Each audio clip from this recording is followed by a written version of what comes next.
আজ আমি আলোচনা করব আপনার পরিবারের মধ্যে এমনকি নিজের ব্যক্তিগত জীবনের ক্ষেত্রে হঠাৎ করেই অশান্তি, দুঃখ, কষ্ট এমনকি রিজিকে বাধা।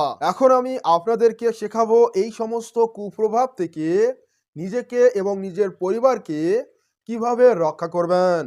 এর জন্য আপনাকে অবশ্যই পবিত্রতার সহিত এই কাজটি করতে হবে।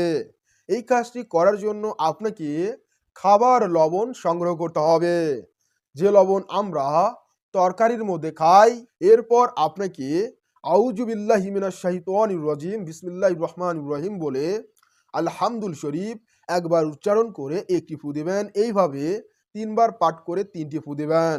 আপনাদের সকলের সুবিধার জন্য এখানে স্ক্রিনের মধ্যে আমি পিন করে দিলাম।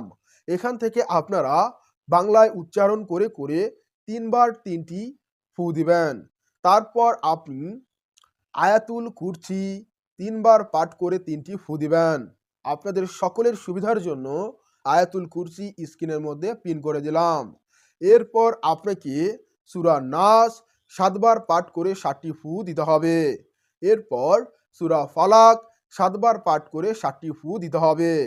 সূরা নাস এবং সূরা ফালাক দুটোই আমি স্ক্রিনের মধ্যে পিন করে দিয়েছি বাংলায়। দেওয়ার পর সেই লবণ আপনি আপনার ঘর থেকে শুরু করে বাড়ির চতুর্সীমানায় ছিটিয়ে দিবেন।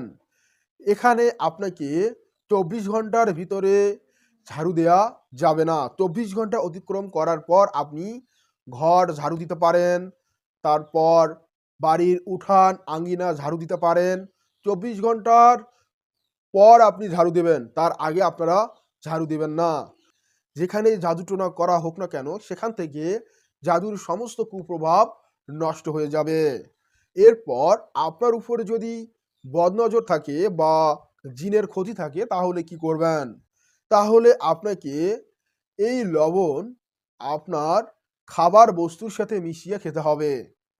আর একটা বিষয় বলে রাখি, যখন আপনি গোসল করবেন তখন 1 বালতি পানির মধ্যে 1 চামচ লবণ দিয়ে আপনি 3 দিন পর্যন্ত আপনার সপরিবার সমেত গোসল করবেন, যেন পরিবারের একটা সদস্য বাদ না যায়। এইভাবে আপনারা এই কাজটি করুন, দেখবেন সব রকমের কুপ্রভাব নষ্ট হয়ে যাবে।